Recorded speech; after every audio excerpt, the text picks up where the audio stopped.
Hey guys, this is John Zombro with The Lifetime Athlete, and I hope this video finds you to be healthy, happy, safe, fit, and finding ways to keep your training going no matter what the circumstances. Today I'm going to share a workout that can be done with a functional training sandbag.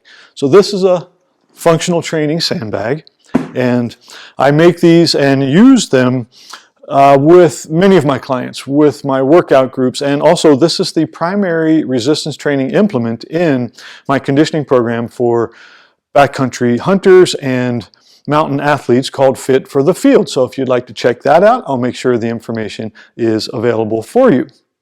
I've actually gotten requests to put together this Sandbagger's Delight video from a few folks, including my great peep, Katie. Shout out to you, Katie. Thank you for prompting me to get this video out, because I think it's something that we can all use and have some fun with our training. So if you'd like to find out how to make this sandbag, it really takes about 10 minutes and $10 to do so, and I will also provide the video, detailed video, which I have to help you do that.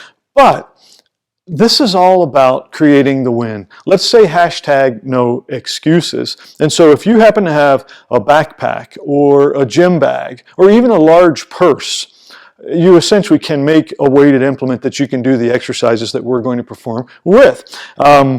You can fill that, if you don't have sand, with a sack of potatoes, with rice, with cans of food if you wrap them up in a blanket, or rocks, or anything. It's really simple to do and super effective. So what I'm going to do in this video is I'm going to run through a few repetitions of some of my favorite moves. There are others, but I wanted to give you just enough to have some options in your training.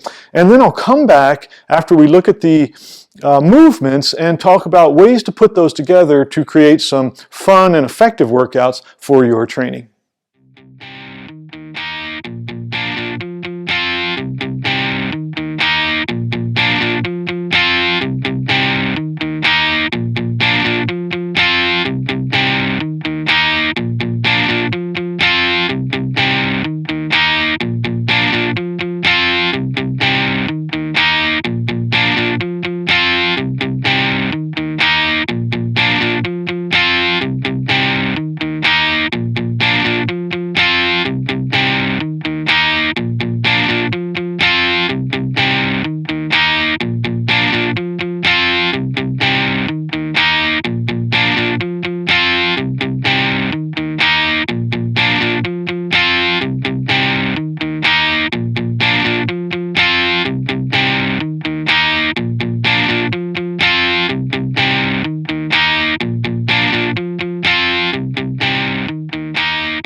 Those are just a few of the movements that are possible when training in your garage or on your back porch or in a very small space using your functional training sandbag.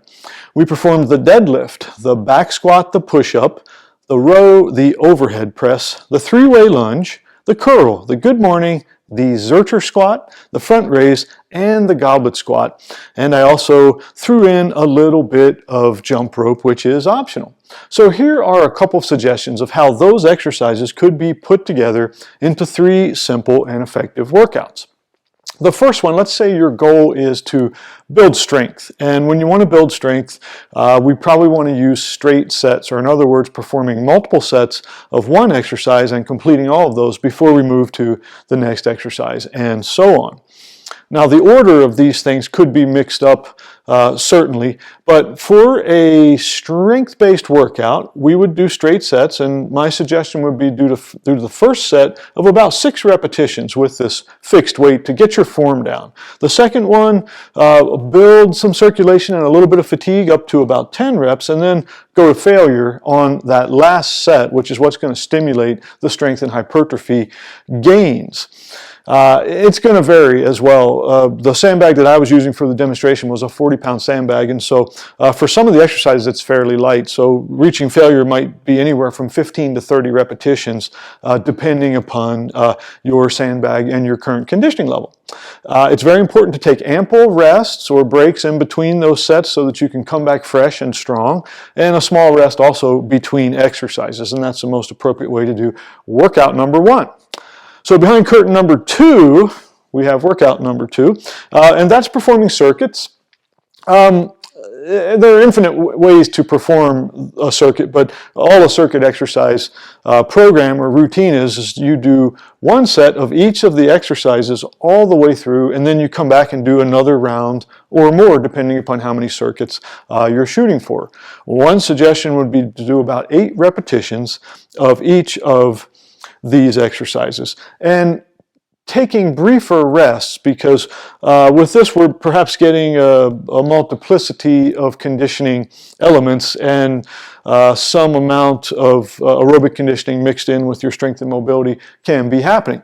Sometimes workouts are a compromise, but that's not always a bad thing. Then finally, we can go to another option, which is workout number 3. I'm going to call this the cardio combo.